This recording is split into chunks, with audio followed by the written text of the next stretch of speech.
Pai do Senhor, meus irmãos, graças a Deus, aqui estamos mais uma vez reunidos em nome do Senhor Jesus para adorar ao Senhor e também estudar a sua palavra. Nós vamos estudar hoje a lição de número 2, que tem como título Quem era Jó? Nós vamos nesse instante fazer uma oração. Convido você que nos assiste aí no seu lar a orar juntamente conosco, colocando sobre o Senhor as nossas ansiedades e dificuldades, porque Ele tem cuidado de nós. Oremos ao Senhor.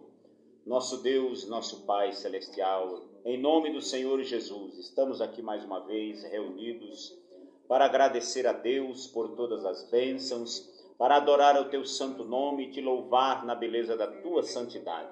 Senhor, Tu és digno de toda a adoração. Neste momento, Senhor, nós vamos estudar a Tua palavra, pedimos a direção do Espírito Santo, pedimos que o Senhor fale conosco de forma gloriosa. Dá-nos, Senhor, entendimento e sabedoria, tanto a nós que vamos transmitir a aula, quanto aos nossos irmãos que também irão acompanhar este estudo, que eles possam compreender esta lição perfeitamente. Receba, Senhor, o nosso louvor e fica conosco. Nós Te agradecemos em nome de Jesus. Amém. Graças a Deus, meus irmãos, nós vamos louvar ao Senhor com o hino de número 61 da nossa harpa. Hino de número 61, Deus tomará conta de ti.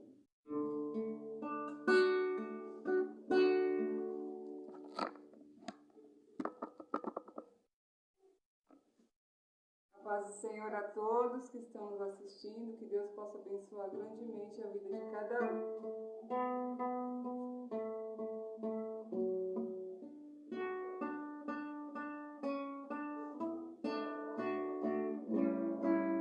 Em todo tempo, irmão, Senhor, tomará conta de ti.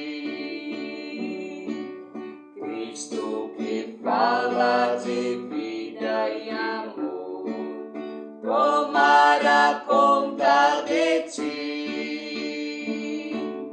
Deus tomará conta de ti. Deus tomará conta de ti. Nele descansa sempre aqui, pois tem cuidado Deus de ti. Em toda prova, irmão, o Senhor tomará conta de ti. Cristo que é teu amado pastor, tomará conta de ti. Deus tomará conta de ti. Deus tomará conta de ti. Nele descansa sempre aqui, pois tem cuidado Deus de ti.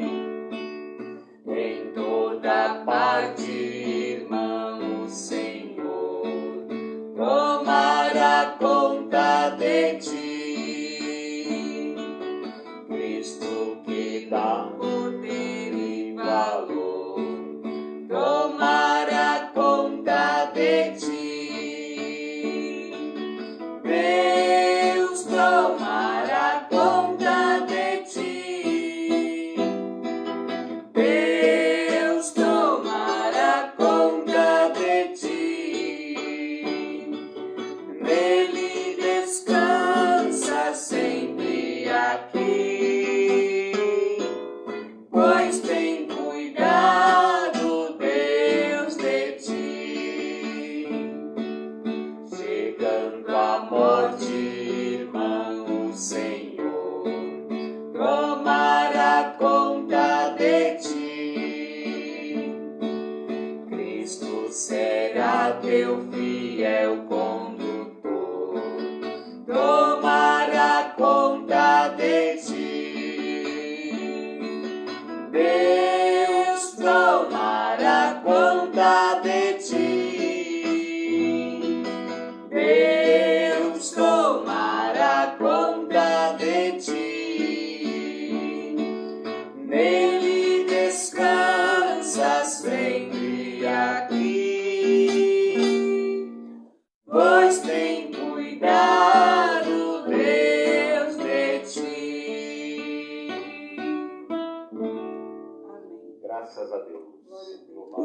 no nome do Senhor. Graças a Deus, meus irmãos, que Deus toma conta de nós. Ele é o nosso Deus, aquele que sempre está conosco em todos os momentos, seja na prova, na luta, na bonança e até na morte, como nós vimos no hino, chegando à morte, irmão, o Senhor tomará conta de ti. Ele é o nosso fiel condutor, o nosso fiel pastor, e Ele irá nos conduzir. É por isso que nós, como disse o salmista, não temeremos, ainda que a terra se mude, ainda que os montes se transportem para o meio dos mares. Nós vamos ouvir a irmã Fernanda louvar ao Senhor e logo a seguir estaremos fazendo a leitura do nosso texto áureo. Irmã Fernanda. Amém.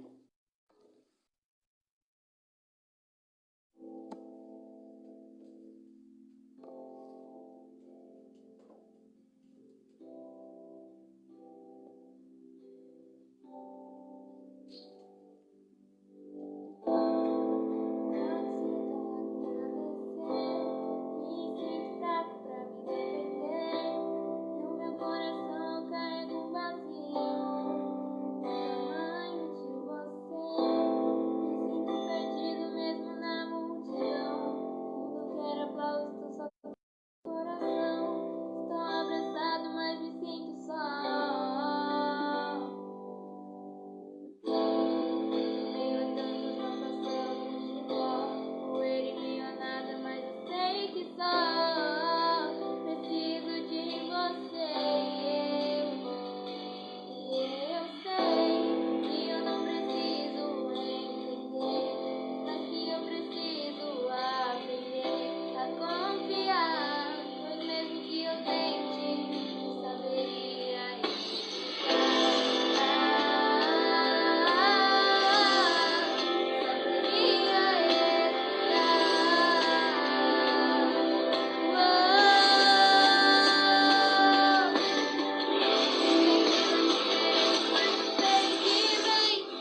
Graças a Deus.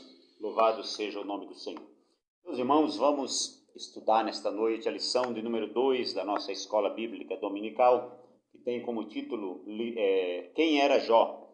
Os irmãos que não têm a revista ainda, eu sugiro que acessem o site estudantesdabiblia.com.br e lá procurem a lição de número 2. Lá tem o texto da lição da revista dos professores, para os irmãos acompanharem esta lição. O nosso texto áureo está no livro de Jó, capítulo 1, versículo 1, que nos diz o seguinte: havia um homem na terra de Uz, cujo nome era Jó. E este homem era sincero, reto e temente a Deus, e desviava-se do mal. Verdade prática. Quem zela por um caráter irrepreensível obtém testemunho acerca da sua integridade. Leitura bíblica em classe está no livro de Jó, capítulo 1, versículos 1 ao 5. Peço que os irmãos acompanhem aí na sua residência. Abra sua Bíblia no livro de Jó, capítulo 1, versículo 1 ao versículo 5. Nós vamos ler esta noite. Quero cumprimentar a missionária Sônia Menezes, esposa do nosso pastor, que está nos acompanhando, também a irmã Ana Paula, nossa coordenadora do grupo infantil. Deus abençoe, irmãos. Continuem conosco nesta aula e compartilhem o link para que outras pessoas também possam nos acompanhar e aprender a palavra de Deus. Temos muita coisa importante para estudar hoje. Jó, capítulo 1, versículo 1, diz assim: havia um homem na terra de Uz, cujo nome era Jó. E este era homem sincero, reto e temente a Deus, e desviava-se do mal. Versículo 2. E nasceram-lhe 7 filhos e 3 filhas. E era o seu gado 7.000 ovelhas, 3.000 camelos e 500 juntas de boi, e 500 jumentas. Era também muitíssima a gente a seu serviço, de maneira que este homem era maior do que todos os do Oriente. Versículo 4. E iam seus filhos e faziam banquetes em casa, de cada um no seu dia. E enviavam e convidavam as suas 3 irmãs a comerem e beberem com eles. Sucedia, pois, que, tendo decorrido o turno de dias de seus banquetes, enviava Jó e os santificava. E se levantava de madrugada e oferecia holocaustos, segundo o número de todos eles. Porque dizia Jó: porventura meus filhos pecaram e blasfemaram de Deus no seu coração. Assim o fazia Jó continuamente. Amém? Graças a Deus, meus irmãos, por esta leitura maravilhosa. Nós vamos introduzir o nosso comentário, relembrando a nossa lição anterior. Na semana passada, os irmãos se lembram que nós estudamos a primeira lição desse trimestre, que fala sobre o livro de Jó, e o nosso tema foi o livro de Jó. Nós tivemos uma aula introdutória com uma visão panorâmica do livro de Jó. Vimos um pouco sobre as questões de autoria do livro. Vimos que alguns estudiosos apontam Moisés como o autor provável do livro. Vimos que outros entendem que foi Salomão. Outros dizem ainda que foi um dos sábios lá do livro de Provérbios, e outros dizem que foi o próprio Jó que escrevera. Nós, porém, cremos que tenha sido mesmo Moisés, devido às circunstâncias e à linguagem, com alguns termos usados no Pentateuco, então tudo leva a crer que tenha sido mesmo Moisés.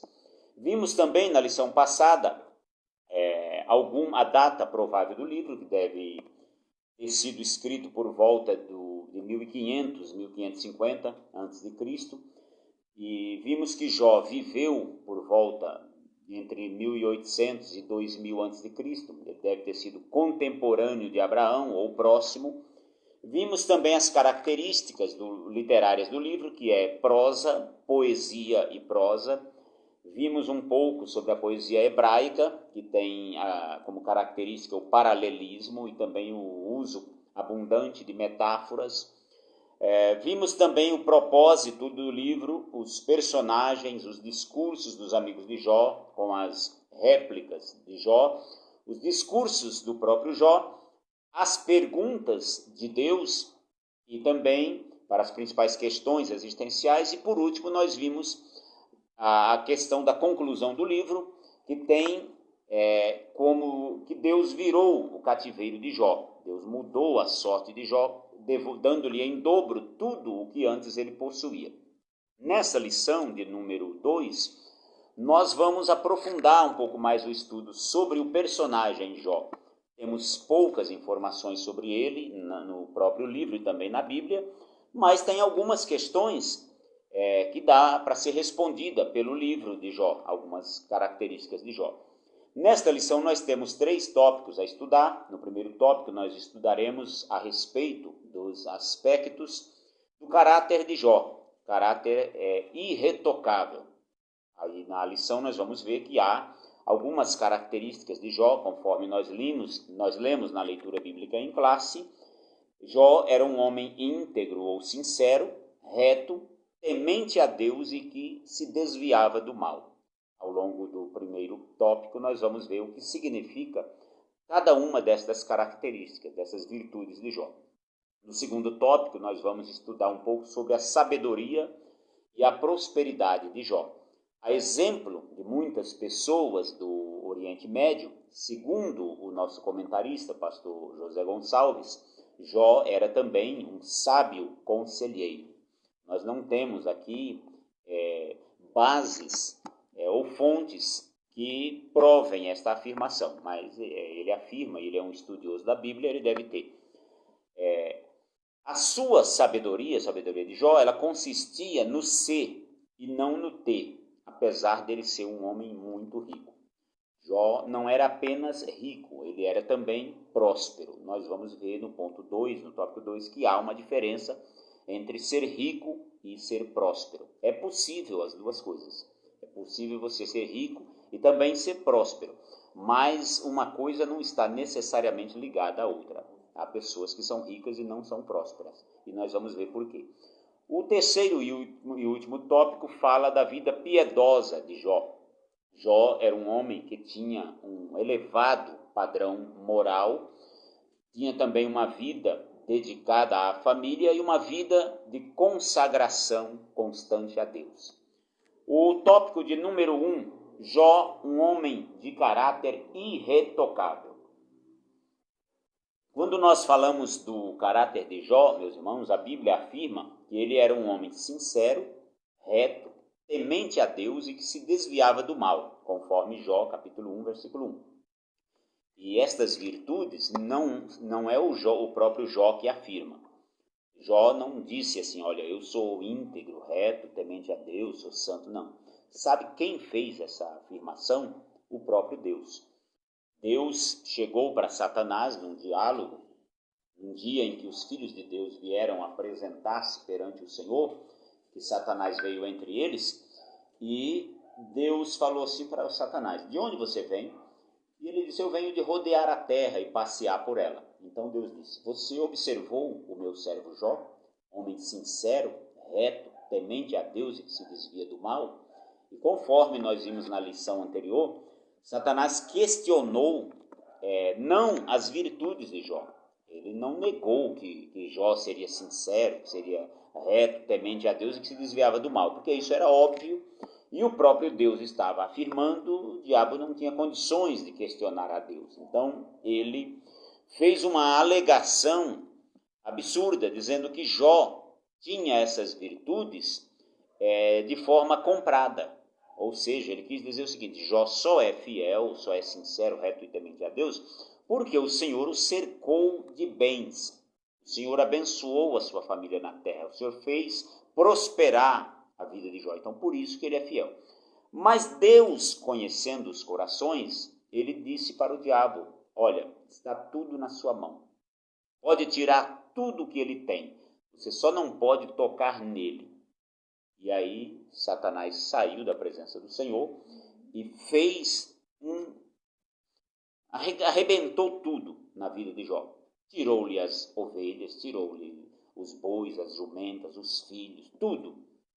Jó ficou sem nada. E mesmo assim, a Bíblia diz que Jó prostrou-se em terra e adorou, dizendo: o Senhor é nu saí do ventre da minha mãe e nu tornarei para lá. O Senhor deu, o Senhor tomou. Bendito seja o nome do Senhor. Então, meus irmãos, a Bíblia diz aqui que Jó era um homem íntegro. A versão revista e corrigida traz a palavra sincero nesse texto.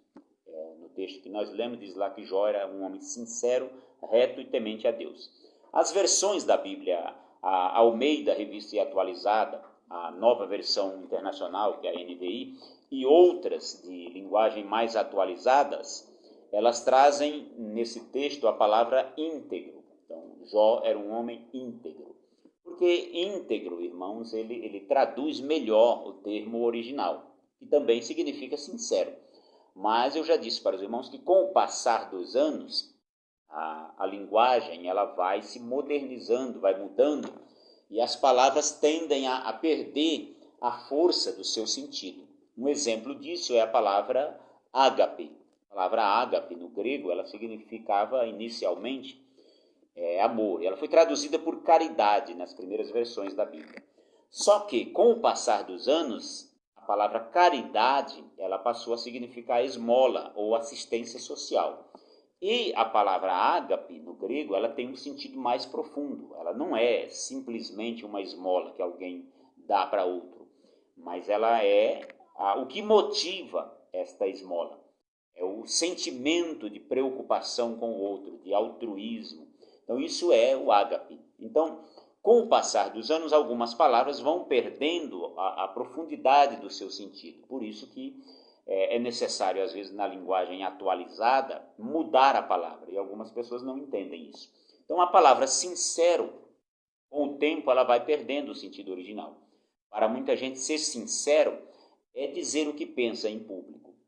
Então, não é isso que o texto está falando. O texto está dizendo que Jó era um homem íntegro. Essa palavra, no hebraico, é a palavra tam. Essa palavra tam, traduzida por íntegro ou por sincero, ela tem o sentido de inocente, ingênuo, simples, perfeito, que não tem defeito, completo. Então, observe que é bem mais profundo o sentido do que sincero. Quando nós vamos para o grego, na versão grega da Bíblia, do Antigo Testamento, a Septuaginta, eles usam a palavra grega aletrinos, que significa verdadeiro. Essa palavra verdadeiro, aletrinos, ela é derivada da palavra grega aletheia, que quer dizer verdade. Foi essa palavra que Jesus usou em João 14,6, quando ele disse: eu sou o caminho, a verdade e a vida.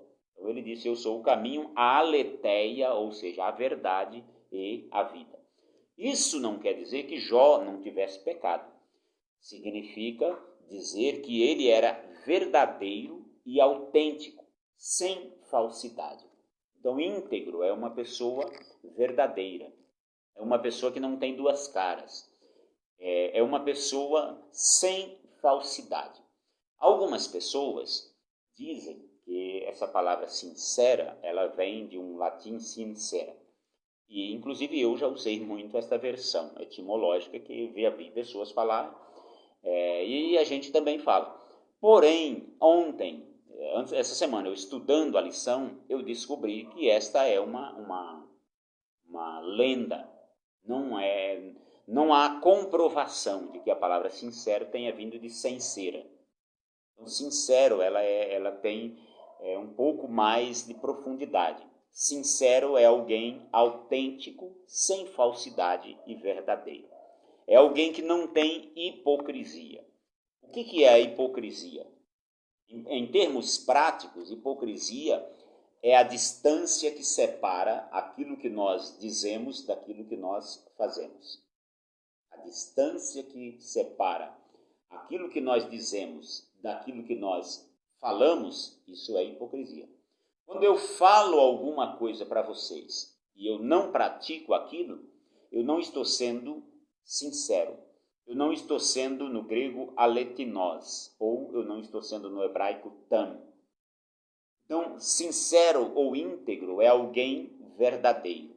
E Jesus diz isso. Jesus disse assim: seja o vosso falar sim, sim, não, não. Porque o que passar disso é de procedência maligna. Existe uma diferença enorme, irmãos, entre caráter e reputação. O caráter é aquilo que Deus sabe que nós somos. E a reputação é aquilo que as pessoas pensam que nós somos. Muitas pessoas têm uma boa reputação, mas eles não têm um bom caráter.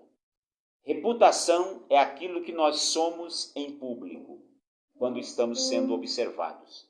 E caráter é aquilo que nós somos em particular, quando somente Deus está vendo.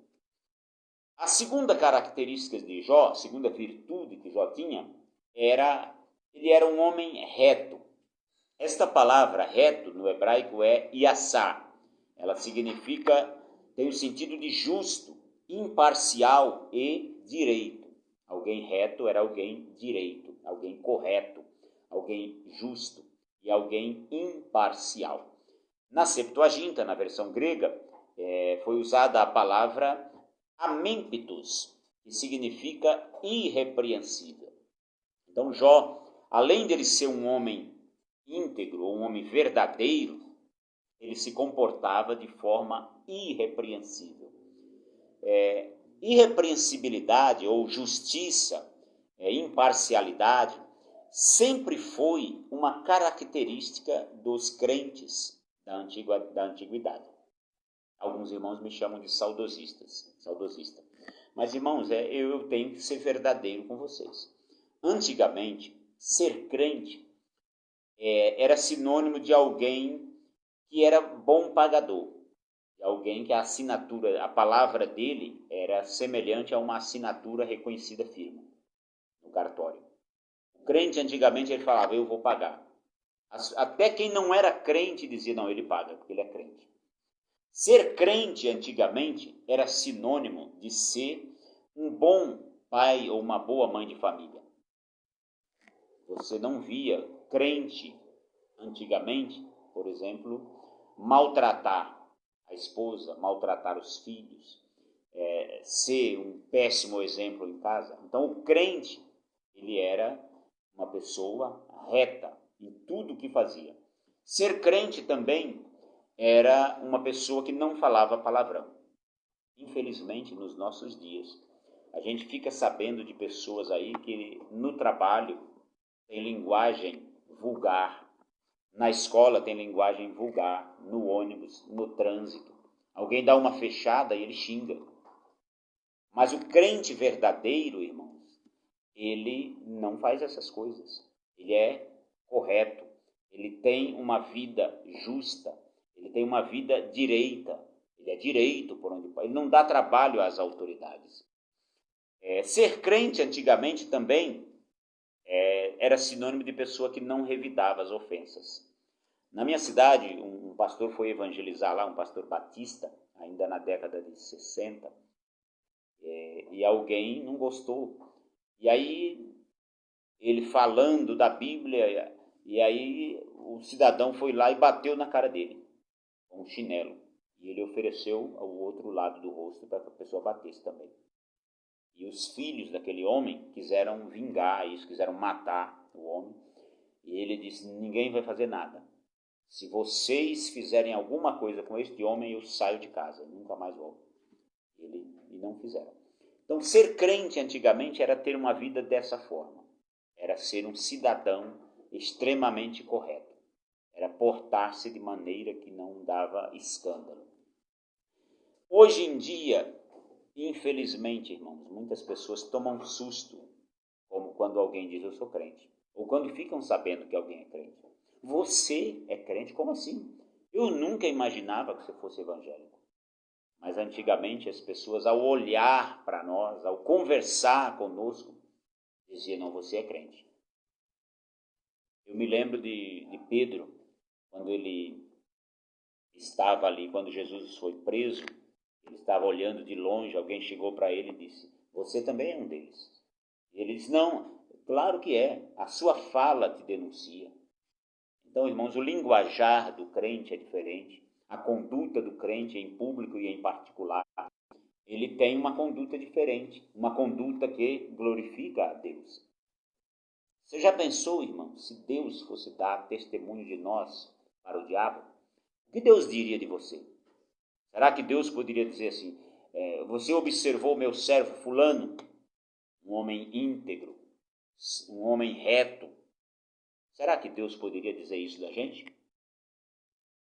Deus poderia olhar para o diabo e dizer, observou a minha serva Fernanda? Uma moça íntegra, sincera, reta, de vida direita, correta. Pensemos nisso. Terceira qualidade de Jó, essas duas últimas qualidades dele estão juntas. Temente a Deus e que se desviava do mal. Estas duas palavras, temente e desviava-se, no hebraico é sur e yare, respectivamente. Essas duas palavras, a primeira significa alguém que prestava reverência a Deus e a segunda, alguém que evitava o mal. A versão grega usa os termos theosebes e apecho, que também trazem a ideia de alguém que é devoto a Deus e se desvia do mal. Muita gente confunde temor a Deus com ter medo. Temer a Deus é ter medo. Não, irmão, são coisas diferentes. Temer a Deus significa reverenciá-lo e respeitá-lo profundamente a ponto de obedecê-lo. Temer a Deus é você dizer, eu não faço isso porque Deus não se agrada. Eu amo tanto a Deus que não quero envergonhá-lo, não quero desagradá-lo. Então isso é temor a Deus. Essa palavra é usada lá na ocasião em que o rei do Egito mandou as parteiras matarem os filhos dos hebreus do sexo masculino. Diz lá que as parteiras temeram a Deus, ou seja, tiveram respeito por Deus e não fizeram uma coisa daquela. Quando nós vamos para os livros poéticos da Bíblia, Salmos, Provérbios e no próprio livro de Jó, é muito comum essa expressão, o temor do Senhor. Ela ocorre com muita frequência. E tanto no livro dos Salmos quanto no livro de Provérbios está escrito a seguinte frase, o temor do Senhor é o princípio da sabedoria. Salmo 111, versículo 10 e Provérbios 11, versículo 7. Então muita gente se considera sábio, mas não teme a Deus. Então quem não teme a Deus é uma pessoa tola. Por mais que tenha conhecimento, por mais que tenha dinheiro, se não teme a Deus, é um tolo. A Bíblia diz no Salmo 14 e também no Salmo 53, diz o tolo, não a Deus. Então alguém que não teme a Deus, que não acredita em Deus, ele é um tolo, ele é um bobo. Porque, irmãos, esta vida aqui é passageira. Então quem não teme a Deus, ele vive uma vida de tolo. Alguém já cantou assim, viver sem Cristo é coisa de tolo. E outro cantor diz assim, viver sem Deus, não ter tempo para Deus é viver perdendo tempo. Então, quando você vive com Deus, você está aproveitando o tempo, você está sendo sábio, porque o temor do Senhor é o princípio, é o começo da sabedoria. É interessante nós destacarmos aqui, nesse primeiro ponto da lição, que Jó viveu em uma época em que as leis de Deus ainda não haviam sido escritas. Jó não viveu num tempo como o nosso, em que há Bíblias por toda parte. Hoje nós temos várias versões da Bíblia, Bíblia de estudo, Bíblia na internet, dicionário bíblico, tudo isso, cultos 3, 4 vezes por semana, culto online. No tempo de Jó não tinha isso. Jó não tinha estudo bíblico, mas mesmo assim, ele vivia no temor do Senhor, ele vivia de forma íntegra, de forma reta, desviando-se do mal. Então, Jó, irmãos, ele era temente a Deus e se afastava da maldade. Muitos problemas que acontecem hoje ocorrem por falta de temor a Deus. Eu vejo muitas pessoas fazerem algumas coisas que é pura falta de temor a Deus. Quem teme a Deus, irmãos, obedece a palavra de Deus. Quem teme a Deus respeita pai e mãe. Quem teme a Deus é um bom cidadão. Quem teme a Deus cumpre as leis da terra, desde que elas não contrariem a palavra de Deus. Quem teme a Deus respeita o seu pastor. Quem teme a Deus respeita o ministério. Quem teme a Deus compra e paga, não escandaliza o nome do Senhor. Quem teme a Deus tem uma linguagem irrepreensível, uma linguagem sadia, um vocabulário bonito. Não, aqui eu não estou falando de vocabulário difícil, de vocabulário polido, não. É aquela linguagem que não contém imoralidade, aquela linguagem que não contém xingamentos. Então isso é uma pessoa que teme a Deus. Muito bem, o ponto 2 nos diz que Jó era um homem sábio e próspero. Jó foi um homem muito rico. Antes dele passar pelas aflições que o livro nos relata, o texto diz que ele possuía 7.000 ovelhas, 3.000 camelos, 500 parelhas de bois, 500 jumentos e muita gente a seu serviço. Era considerado o homem mais rico de todos os do Oriente, ou seja, de todo um continente. Jó era considerado o mais rico. Lendo esse patrimônio, sobre esse patrimônio de Jó, nos dias de hoje, parece que ele não tinha muita coisa. A gente olhando sob o ponto de vista do século XXI. Mas, irmãos, nós precisamos ler a Bíblia considerando o contexto. Jó viveu em uma época em que não havia carros, não havia aviões, não haviam máquinas, tudo era manual ou de tração animal. Imagine, irmãos, não existia tratores, arados, não existia retroescavadeira. E Jó tinha aqui 7.000 ovelhas. Imagine a fortuna que era isso. Jó tinha 3.000 camelos. Camelo era um dos principais meios de transporte daquela época. Imagina você tendo 3.000. Só quem tinha camelo era gente rica. Então Jó tinha muito patrimônio, era um homem muito rico. 500 parelhas de bois.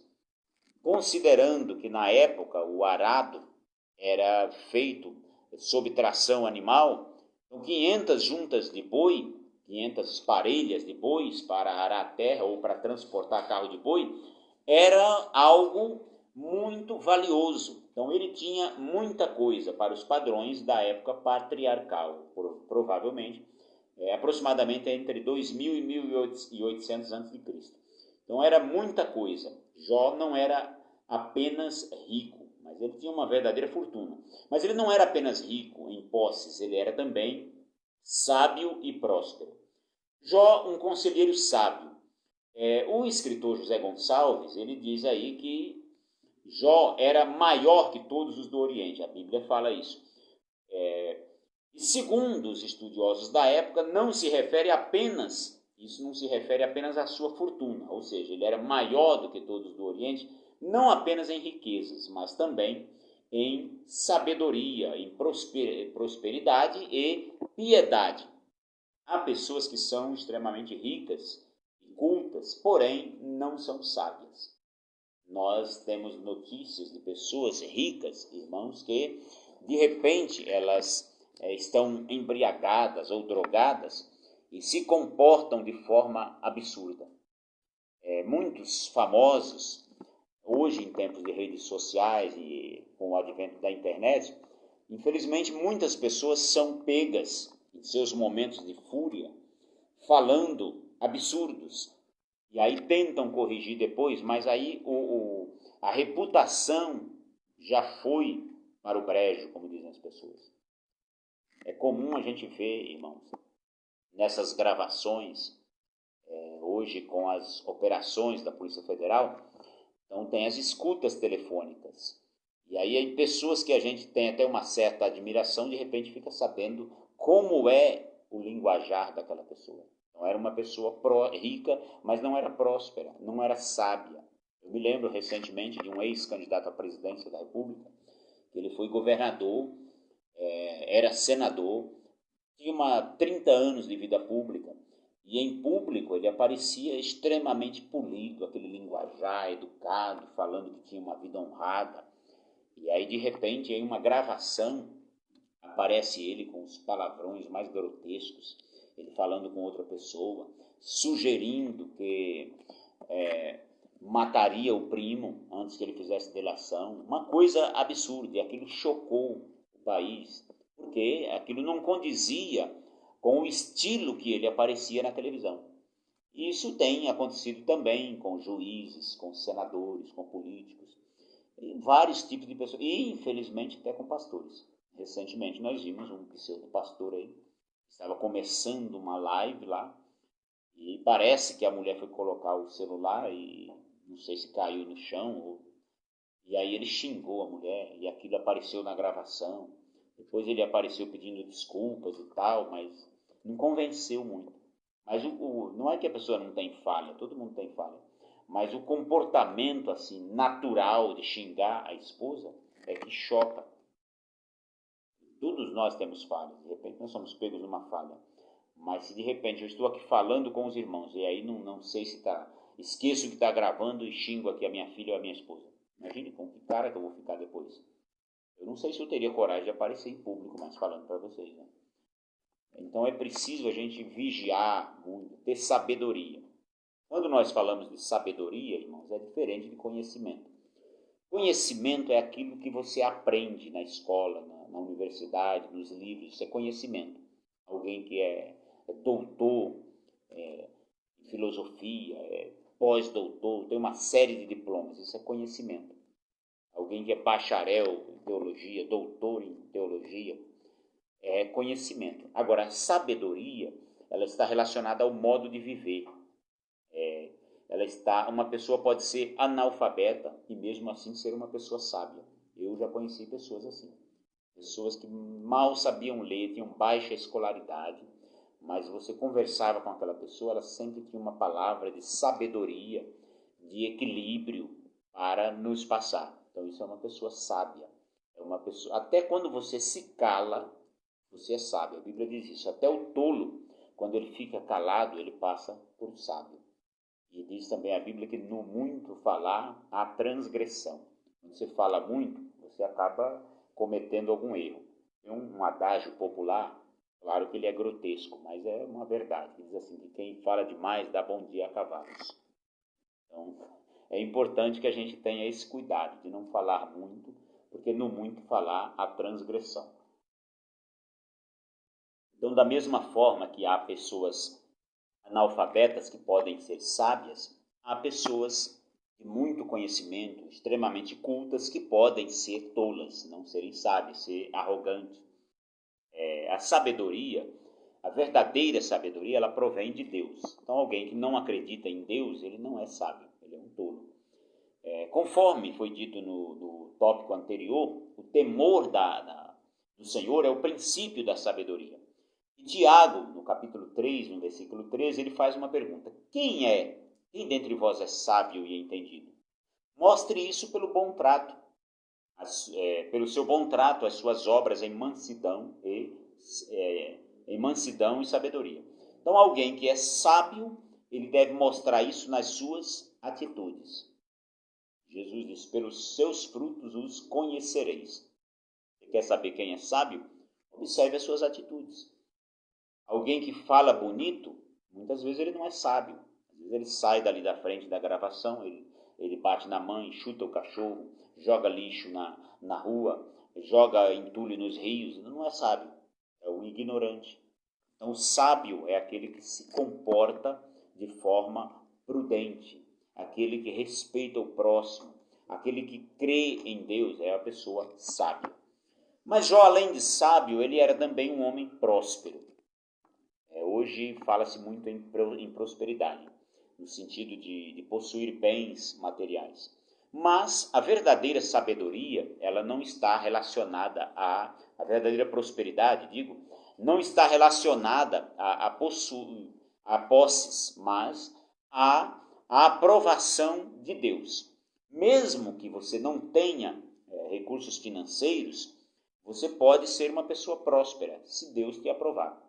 Se Deus puder dizer que você é íntegro, reto, temente a Deus e que se desvia do mal, você é uma pessoa sábia, você é uma pessoa correta, você é uma pessoa que não mente, uma pessoa que sempre age com a verdade, com a sinceridade. Isso é uma pessoa sábia.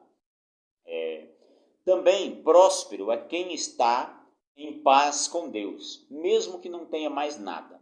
Deus lhe é suficiente. Jó era assim. Jó era próspero, por quê? Porque Deus se agradava do seu estilo de vida e deu testemunho dele. Por isso ele era uma pessoa próspera. Segundo o pastor Jeremias do Couto, no seu comentário da revista Lições Bíblicas, do 4º trimestre de 2007, que tinha como título A Verdadeira Prosperidade, numa lição, ele diz o seguinte: a verdadeira prosperidade é consequência da obediência do homem a Deus. O crente próspero, segundo o salmista, é alguém que não se compraz com a companhia dos ímpios, mas tem sabedoria em obedecer à Escritura. Então, o crente sábio é aquele que não anda na companhia de ímpios, não se detém no caminho dos pecadores, mas tem prazer na lei do Senhor e na sua lei medita de dia e de noite. Há muitos milionários que não são prósperos, não conseguem dormir, não têm paz consigo, não têm paz com o próximo e muito menos com Deus. Estas pessoas não são prósperas. Existem milionários aí que, irmãos, eles se escondem atrás de uma reputação forjada. Muitos deles têm casamento de conveniência, aparecem em público muito felizes, sorridentes diante das câmeras, mas não são prósperos. A família está destruída. Quando chegam em casa, muitos deles têm vontade de dar um tiro no ouvido ou pular do prédio. Alguns cometem isso, porque a vida deles é um inferno. Então, eles não são pessoas prósperas. A verdadeira prosperidade ela é baseada no ser e não no ter. Conforme já foi dito, Jó possuía uma fortuna. A sua família ela era constituída de 7 filhos e 3 filhas. No contexto da época, ter muitos animais, terras e filhos era considerado riqueza. Mas a prosperidade de Jó não consistia naquilo que ele possuía, e sim naquilo que ele era. Jó era respeitado por seu caráter irretocável, como diz o tópico 1, por sua vida piedosa, conforme nós vamos ver no tópico seguinte. Infelizmente, irmãos, nos dias atuais, as pessoas são vistas mais pelo que elas possuem do que por aquilo que eles, na verdade, são.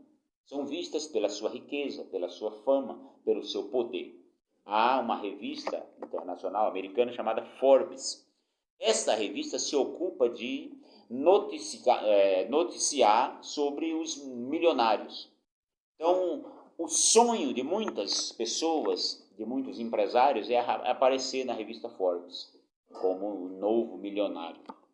Eu apareci na revista Forbes, então sou próspero. Não, isso não é prosperidade, isso é riqueza. Riquezas muitas vezes mal adquiridas. A Bíblia diz, ai daquele que tem riqueza mal adquirida, aquele que edifica uma cidade com sangue. Então Deus não se agrada de riquezas mal adquiridas. A famigerada teologia da prosperidade, ela quer associar a bênção de Deus com a prosperidade financeira. Mas, irmãos, nem sempre quem é rico é abençoado por Deus. Nem sempre quem é rico é próspero. Existem pessoas que são ricas, existem traficantes de drogas que têm mansões, que têm casa de praia, que têm carros importados, inclusive para lavar dinheiro. Mas isso não significa que eles têm a bênção de Deus. E às vezes um irmão fiel a Deus, que mora numa casa simples, às vezes de 2 cômodos, muitas vezes não teve dinheiro nem para pintar, está só no tijolo ainda, mas é uma pessoa próspera.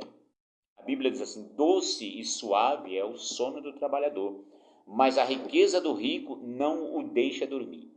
Eu não estou dizendo que a riqueza faz mal, não. Ter riqueza não é mal em si, mas o apóstolo Paulo diz que o amor ao dinheiro é a raiz de todos os males. Então, se você tem dinheiro, não precisa se chatear e querer jogar o dinheiro fora, não. Pode viver em paz com ele, só que seja fiel a Deus. O amor ao dinheiro é que é a raiz de todos os males. O dinheiro em si não é mal. Se você usa o dinheiro para viver bem, para ajudar o próximo, para contribuir com a obra de Deus, para ajudar na missão, não tem problema nenhum você ter dinheiro. Então Jó, enquanto ele foi rico, ele temeu a Deus, mesmo tendo riquezas. Ele nunca oprimiu o próximo. Ele nunca foi uma pessoa injusta, tanto que ele era rico e Deus disse que ele era um homem íntegro, reto, temente a Deus e que se desviava do mal. Também, irmãos, aqui no Brasil nós temos a revista Caras e outras revistas que se ocupam de exibir os famosos e as coisas que eles fazem, a sua riqueza. E aí muitos famosos têm o sonho de aparecer a sua imagem na Ilha de Caras, na revista Caras, para ficar famoso. Outros adoram quando são capa de uma revista. E algumas mulheres fazem até fotos mostrando o seu próprio corpo para ficar famosa. Fazem qualquer coisa pela fama. Existem pessoas que fazem de tudo. E hoje, nos tempos de redes sociais, as pessoas fazem de tudo para obterem muitos acessos às suas postagens e também terem muitas curtidas para assim ficarem famosos. Mas isso também não é prosperidade. Infelizmente, nos nossos dias, irmãos, há uma verdadeira guerra atrás de curtidas, atrás de likes, para ficarem famosos. Tem gente que faz cada coisa ridícula, irmãos, nas redes sociais, somente para ganharem fama. E o pior de tudo é que este mal está também entrando nas igrejas. Eu vi essa semana o pastor Joel Freire, filho do pastor José Wellington, que é pastor lá nos Estados Unidos, ele falando sobre isso. Ele disse que tem pastores lá nos Estados Unidos, que o negócio deles agora é fazer live e se preocupar quantas pessoas estão assistindo e tal, e às vezes deixam a igreja local lá, preocupados em ganhar fama aqui no Brasil, e ficar famoso. Irmãos, isso é uma coisa absurda. O verdadeiro servo de Deus, ele faz como João Batista: convém que o Senhor cresça e que eu diminua. Eu estou falando aqui para os irmãos, mas eu não tenho a intenção nenhuma de ficar famoso. Eu estou falando aqui, o meu objetivo, o meu propósito é levar o ensino da palavra de Deus, não somente para São Carlos, mas para o Brasil e para o mundo. E nesses tempos de pandemia, nós não temos condições de nos reunir presencialmente de forma satisfatória. Estamos tendo um culto por semana. Então é importante que a gente transmita o ensino da palavra de Deus. Muitos irmãos estão nos seus lares, irmãos idosos, irmãos do grupo de risco, que não podem comparecer aos cultos presenciais. Então, por esse motivo, nós adotamos o sistema de lives. Toda sexta-feira nós transmitimos aqui, com a autorização do nosso pastor, a lição da Escola Bíblica Dominical. Nossa igreja sede também faz isso aos domingos. Outras congregações nossas também fazem as apresentações das aulas, com o objetivo de levar o ensino da palavra de Deus. E mesmo que o trabalho volte ao normal, nós vamos continuar, de alguma forma, transmitindo, porque há pessoas impossibilitadas de estarem nos cultos. Outros simplesmente não frequentam igrejas, mas podem ouvir através da internet a pregação da palavra de Deus. O estudo da Escola Dominical é uma live um pouco mais extensa, porque é um estudo sistemático, onde a gente tem aqui nessa lição 3 tópicos, outras são maiores, então a gente toma um tempo maior. Eu peço que vocês tenham um pouco de paciência e acompanhem os nossos estudos. Bom, muito bem. O ponto de número 3 da nossa lição diz que Jó era um homem de profunda piedade pessoal. Então, Jó, além dele ter um caráter irretocado, de ser um homem sincero, reto, temente a Deus, que se desviava do mal, além dele ser um homem sábio, próspero e com uma prosperidade baseada no ser e não no ter, ele também era um homem de profunda piedade pessoal. Jó era um homem dedicado à família. Os filhos de Jó, diz o texto bíblico que nós lemos, eles faziam confraternizações nas casas uns dos outros, cada um no seu dia. Então, eles se reuniam, cada dia na casa de um, e viviam um clima de harmonia. E Jó, como sacerdote familiar, que naquela época não existia ainda o sacerdócio levítico, também não existiam escribas para ensinarem a palavra de Deus, não haviam profetas, pastores como hoje. Então, Jó, ele simplesmente levantava de madrugada, preocupado com a possibilidade dos seus filhos terem pecado ou blasfemado de Deus, e ele oferecia sacrifícios pelos seus filhos e intercedia por eles ao Senhor. Este deve ser o comportamento de todo pai de família. Claro que hoje nós não precisamos oferecer sacrifício, porque Cristo padeceu por nós. Nosso sacrifício é Cristo, então nós não oferecemos nenhuma espécie de sacrifício ao Senhor. Mas a intercessão nós devemos fazer. Você pai, você mãe, você deve orar pelos seus filhos. De repente, seu filho está fora dos caminhos do Senhor, seu filho está fazendo algo que não agrada a Deus, o seu procedimento deve ser uma vida piedosa, intercedendo ao Senhor por eles. Eu conheço mães que oraram durante muitos anos pelos seus filhos e viram os seus filhos se converterem, os seus filhos virem para a presença do Senhor. Então Jó, ele tinha esta rotina de interceder pelos seus filhos, levantar de madrugada, orar por eles, oferecer sacrifício. Infelizmente, na atualidade, em nome do trabalho, em nome da busca por riquezas e também até envolvimento demasiado com o ministério, muitos pais negligenciam a família. Mas, irmãos, Deus não se agrada disso. O apóstolo Paulo, escrevendo a Timóteo no capítulo 5, no versículo 8, vejam o que ele diz: se alguém não tem cuidado dos seus e principalmente dos da sua família, negou a fé e é pior do que o infiel.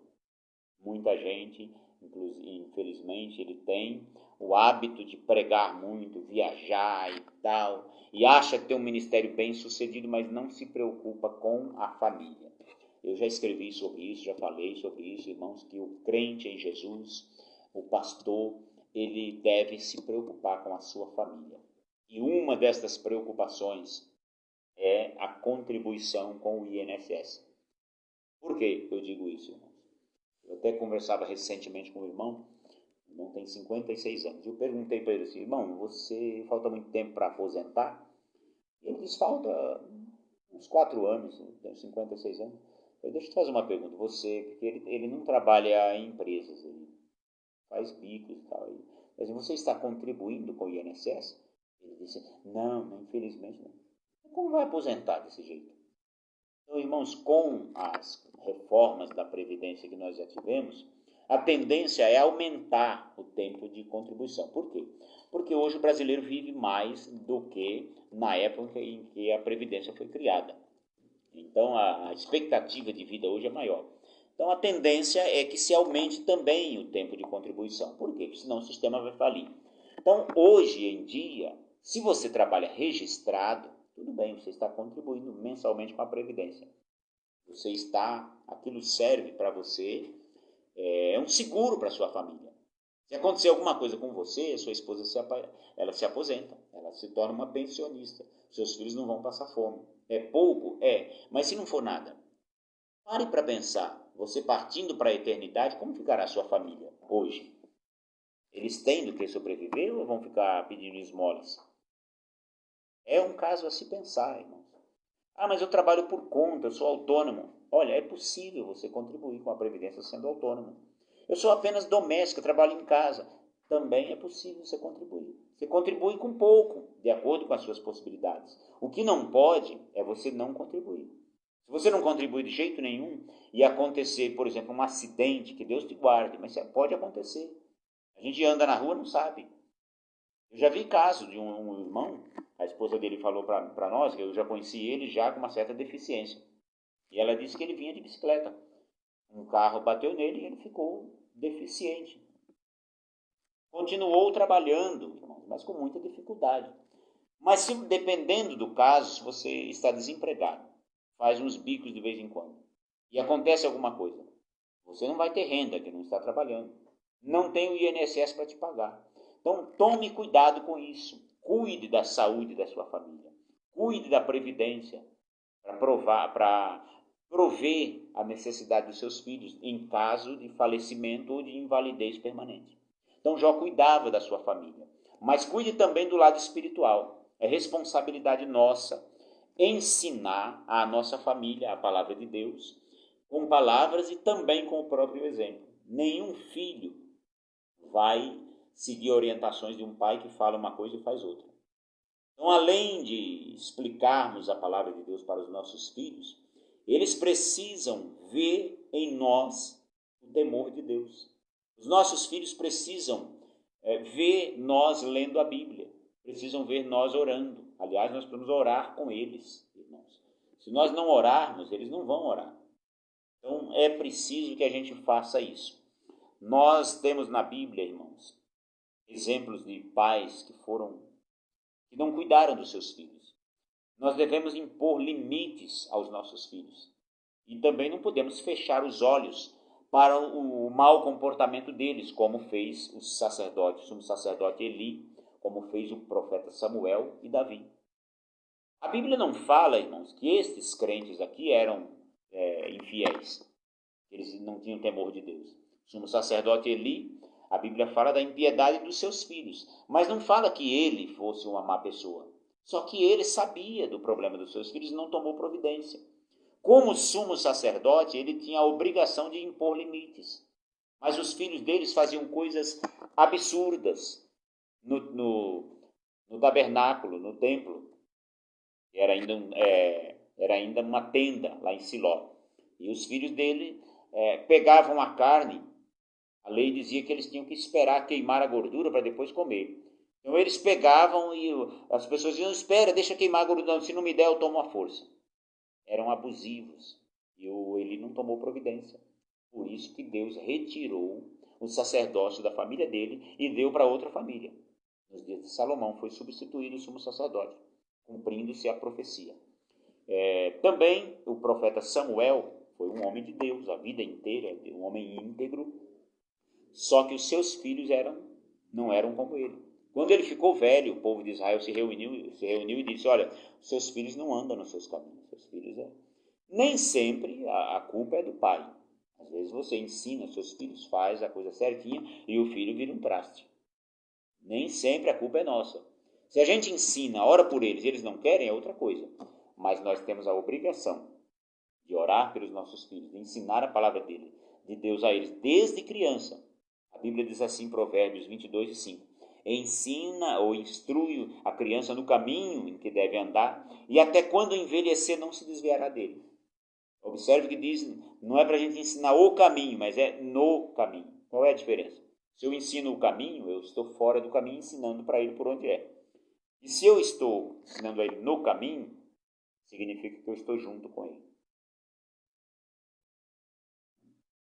É mais ou menos o seguinte, você diz para o seu filho, filho, vá para a escola dominical, mas você não vai junto com ele. Meu filho, vá para o culto de ensino, mas você não vai. Agora você diz, filho, vamos ao culto de ensino da palavra de Deus. Filho, vamos orar, ora com eles. Todos os dias, antes de dormir, reúna os seus filhos, ore junto com eles, leia uma porção bíblica.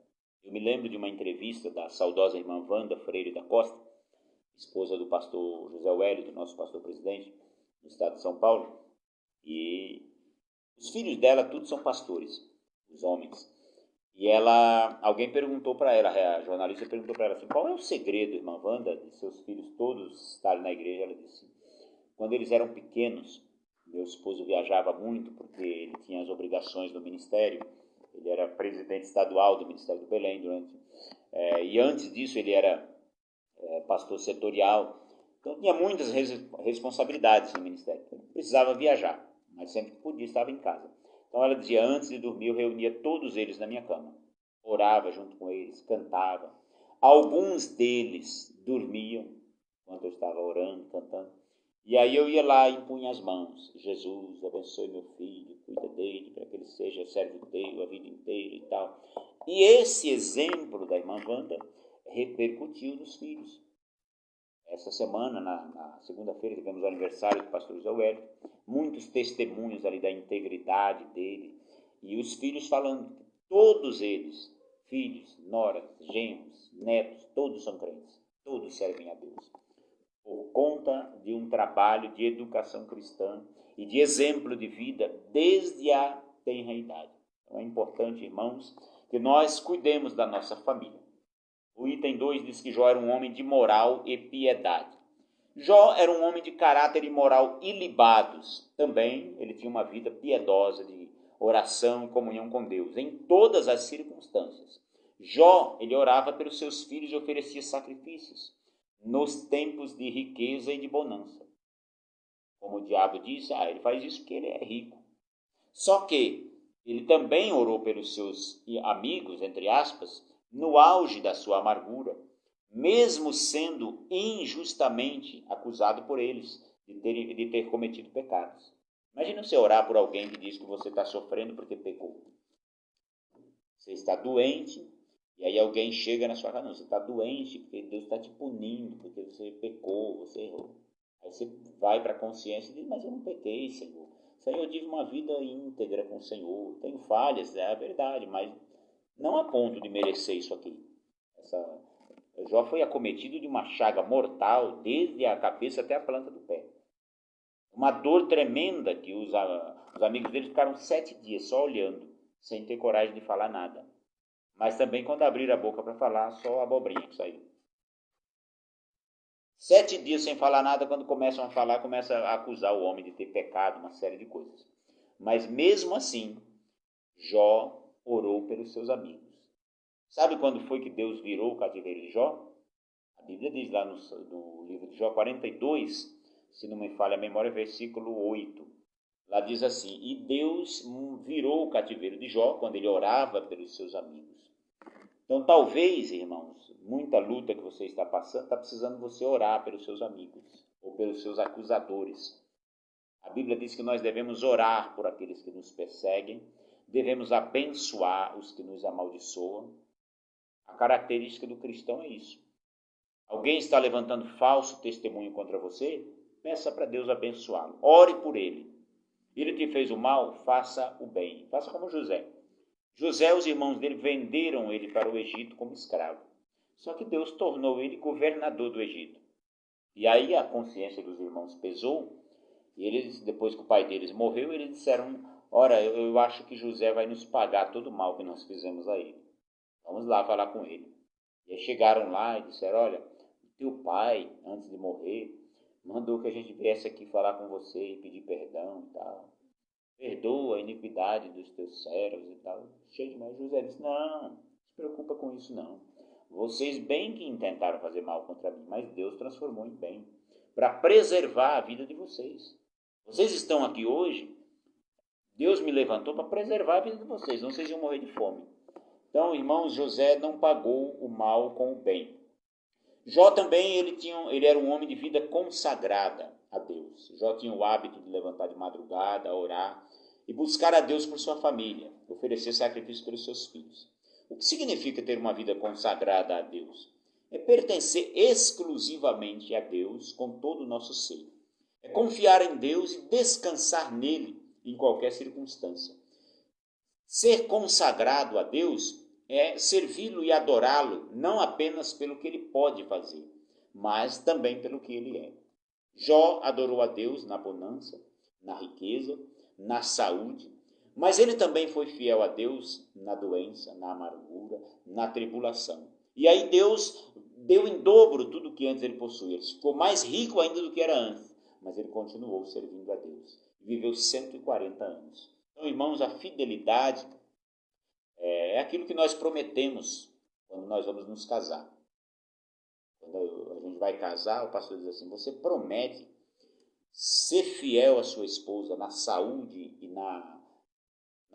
na doença, na alegria e na tristeza, na bonança e na escassez, em qualquer circunstância. Promete amá-la e respeitá-la até que a morte os separe. E a pessoa promete sim.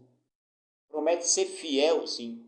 Só que os anos passam e às vezes a fidelidade acaba. Às vezes a pessoa vai lá e arruma um amante depois. Então aí a fidelidade, ou de repente ele fica rico e troca a mulher por uma mais nova.